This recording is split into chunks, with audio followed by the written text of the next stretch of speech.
Media के सभी साथियों का आज की इस प्रेस कॉन्फ्रेंस में बहुत बहुत स्वागत है। आज बदलाव यात्रा का 5वां दिन है, यानी हम बदलाव यात्रा के ठीक बीच वाले पड़ाव पर आज पहुंच गए हैं और पिछले 4 दिनों का जो अनुभव है वो बहुत ही शानदार है। पूरे हरियाणा के अंदर जबरदस्त जन समर्थन आम आदमी पार्टी की बदलाव यात्रा को मिल रहा है और इसलिए भारतीय जनता पार्टी बौखलाई हुई है। भारतीय जनता पार्टी ने आधिकारिक तौर पर वीडियो और बयान जारी करके ये कहा कि हरियाणा के लोग आम आदमी पार्टी की इस बदलाव यात्रा से ना जुड़ें, जो अपने आप में बताता है कि भारतीय जनता पार्टी को आम आदमी पार्टी की बदलाव यात्रा से डर लग रहा है। और ये डर जायज है, क्योंकि हर भ्रष्टाचारी को आम आदमी से डरना चाहिए, हर उस सरकार को जिसने काम नहीं किया आम आदमी से डरना चाहिए। आप देखिए हरियाणा का क्या हाल बना दिया इन्होंने 9 साल के अंदर। हरियाणा गैंगस्टर्स का प्रदेश बन गया लगता है, अपराध का प्रदेश बन गया लगता है। खुलेआम पलवल में फायरिंग होती है, गुड़गांव में गैंगस्टर के साथ मुठभेड़ होती है, जगह जगह हत्याएं, जगह जगह रेप की वारदात। हरियाणा में ऑन एन एवरेज रोजाना 5 से 6 रेप हो रहे हैं आज के दिन में। ऐसा महिलाओं के खिलाफ अपराध का प्रदेश खड़ा कर दिया भारतीय जनता पार्टी ने। कानून व्यवस्था की हालत बहुत ही खराब है। मैं आंकड़े देख रहा था तो मैंने देखा कि अभी तक इस साल में 974 मर्डर हो चुके हैं हरियाणा के अंदर। 1700 रेप केसेस हैं, जिनमें से 139 गैंग रेप के केसेस हैं। किडनैपिंग के 3871 मामले अभी तक हो चुके हैं। रॉबरी के 271 मामले अभी तक हो चुके हैं। क्राइम अगेंस्ट वुमेन 10,946 मामले, महिलाओं के खिलाफ अपराध के 10,946 मामले, सारे रिकॉर्ड तोड़ दिए हैं अपराध के भारतीय जनता पार्टी के इस शासन में। इसलिए अब बदलाव की जरूरत है, इसलिए अब बदलाव आना चाहिए। 57 साल तक हरियाणा में, चाहे 25 साल कांग्रेस ने राज किया हो, चाहे 10 साल भारतीय जनता पार्टी ने या दूसरी पार्टियों ने, न मूलभूत सुविधाएं मिली, न हमको सुरक्षित जीवन मिल सका। और अब तो भारतीय जनता पार्टी की सरकार कह रही है कि 10,000 युवाओं को इजराइल भेजेगी।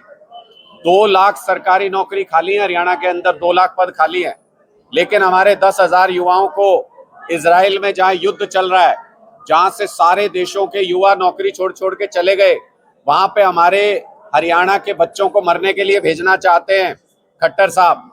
और जुगलबंदी देखिए कि विधानसभा के अंदर विपक्ष को जहां मजबूत आवाज उठानी चाहिए थी, वहीं भूपेंद्र हुड्डा जी और मुख्यमंत्री जी शेरो शायरी कर रहे हैं आपस में। दोनों आपस में सलाह करके और आपस में शेर लिख के ले जाते हैं एक दूसरे का जवाब पहले से बात करके कि मैं बोलूंगा ये और तुम जवाब देना इस शेर में। ऐसा कैसे हो सकता है कि एक शेर मुख्यमंत्री जी लिखा हुआ पढ़ते हैं और भूपेंद्र हुड्डा जी सामने से विपक्ष के नेता लिखे हुए शेर से उसका जवाब देते हैं? इसका मतलब इनकी सेटिंग अंदर खाने पहले से बात करके जाते हैं। 9 साल हो गए कांग्रेस को विपक्ष में बैठे हुए, कभी भी युवाओं के लिए, महिलाओं के लिए मजबूत तरीके से आवाज नहीं उठाई विधानसभा के अंदर। अब इस गठजोड़ को तोड़ने का टाइम आ गया है। अभी तक हरियाणा के लोगों के पास विकल्प नहीं था, लेकिन अब आम आदमी पार्टी के रूप में मजबूत विकल्प मौजूद है।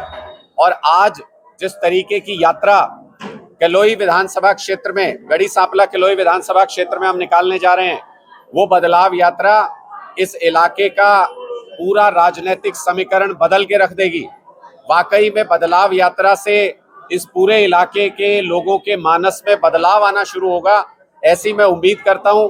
क्योंकि अभी तक इस इलाके का लंबे समय से प्रतिनिधित्व करते रहे भूपेंद्र हुड्डा जी, उनके कुछ खास लोगों ने पूरे गढ़ी सांपला किलोई हल्के को लूट लिया। यहाँ के लोगों से खूब उगाही की, खूब वसूली की, यहाँ के लोगों से खूब पैसा बटोरा, नौकरियों के नाम पे, कभी सरकारी काम कराने के नाम पर, लेकिन इस इलाके को अभी तक कुछ नहीं मिला।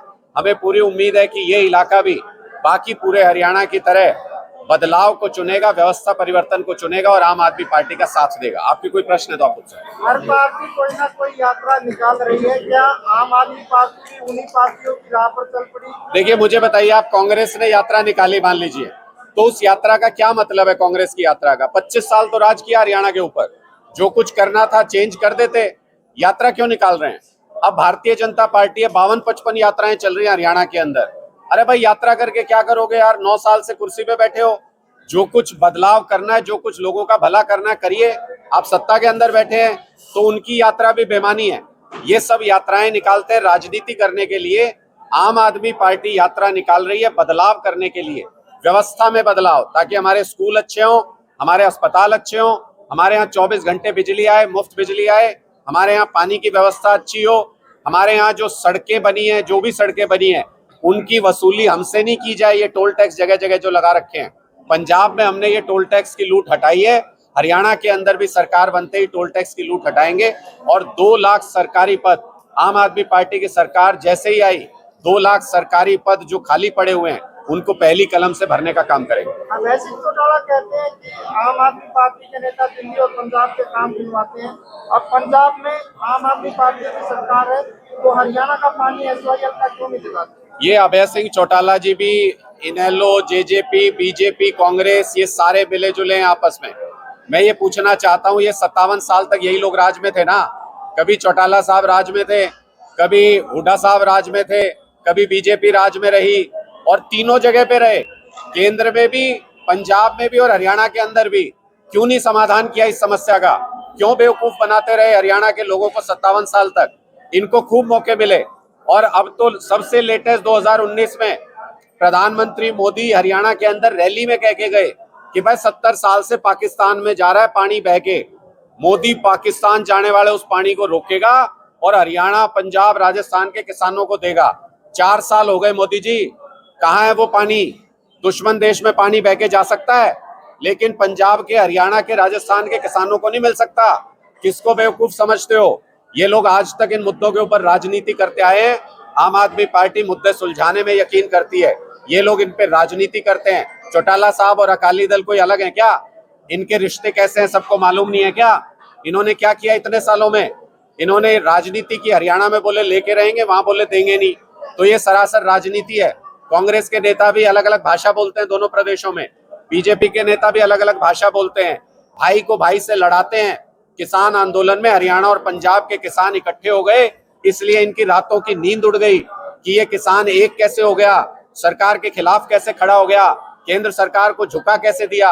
इसलिए वापस से लड़वाने की तैयारी कर रहे हैं, वापस से राजनीतिक आग जला रहे हैं जिसपे ये अपनी रोटियां सेक सके। लेकिन अब ये होगा नहीं, ये मुद्दे चलेंगे नहीं। आम आदमी पार्टी लोगों को मिलजुल के एक साथ लेकर के सत्ता परिवर्तन और व्यवस्था परिवर्तन करेगी। लोकसभा चुनाव बिल्कुल नजदीक आ चुका है, उसमें क्या तैयारियां? पूरी तरह से आम आदमी पार्टी तैयार है लोकसभा चुनाव के लिए। 10 की 10 लोकसभा सीटों पर एक एक गांव के अंदर 21-21 मेंबर की कमेटी बना चुकी है आम आदमी पार्टी। पूरे हरियाणा में सबसे मजबूत संगठन है आम आदमी पार्टी का। 90 विधानसभा सीटों और 10 लोकसभा सीटों पर पूरी तैयारी है। जो कोऑर्डिनेशन कमेटी फैसला करेगी इंडिया गठबंधन की, आज भी मीटिंग है, उसमें जो भी फैसला होगा हमारा पार्टी हाईकमान जो कहेगा, लोकसभा चुनाव में हम उसके अनुसार चुनाव लड़ेंगे और विधानसभा चुनाव में 90 की 90 सीटों पर मजबूती से अपने दम पर चुनाव लड़ेंगे और एक तरफा बहुमत की सरकार बनाएंगे। इंडिया गठबंधन में नहीं जाएंगे? एक मैं सवाल इधर ले लूं, मैं आऊंगा उस पर, एक सवाल ले लूं। पंजाब में अपनी सरकार आ गई, दिल्ली में अपनी सरकार है, हरियाणा में प्रयास है। जो एसवाई का मुद्दा ये लोग आज उठा रहे हैं और इनकी सरकारें मिलेंगी, आपका क्या प्रयास रहेगा? बहुत जल्दी तीनों जगहों पर आम आदमी पार्टी की सरकार होगी। केंद्र में भी आम आदमी पार्टी के अरविंद केजरीवाल जी प्रधानमंत्री होंगे, पंजाब में भी हमारी सरकार चल रही है और हरियाणा में भी हमारी सरकार होगी। जो मुद्दा ये 75 साल से बनाए हुए हैं, 57 साल से बनाए हुए हैं, उस मुद्दे को आम आदमी पार्टी सुलझाएगी और आपसी बातचीत से, आपसी प्यार मोहब्बत से सुलझाएगी। इनकी तरह आग जला के नहीं सुलझाएंगे। इंडिया गठबंधन ने क्या मान लिया कि अरविंद केजरीवाल प्रधानमंत्री? हमने तो बिल्कुल ये नहीं कहा। हमने तो ये कहा है कि अरविंद केजरीवाल जो हरियाणा की माटी का लाल है, वो बहुत तेजी से पूरे देश में और पूरी दुनिया में बड़ा नेता बन रहा है और एक दिन आने वाले समय में देश के प्रधानमंत्री बनने जा रहे हैं। इससे पहले हरियाणा के पास कभी ये मौका नहीं आया। चौधरी देवीलाल जी के वक्त में एक मौका आया था, लेकिन वो भी सिर्फ उप प्रधानमंत्री बन के रह गए थे। हरियाणा के लोगों की तमन्ना है कि हरियाणा की माटी का लाल देश के शीर्ष पद पर पहुंचे, इसलिए सब लोग अरविंद केजरीवाल जी का साथ दे रहे हैं।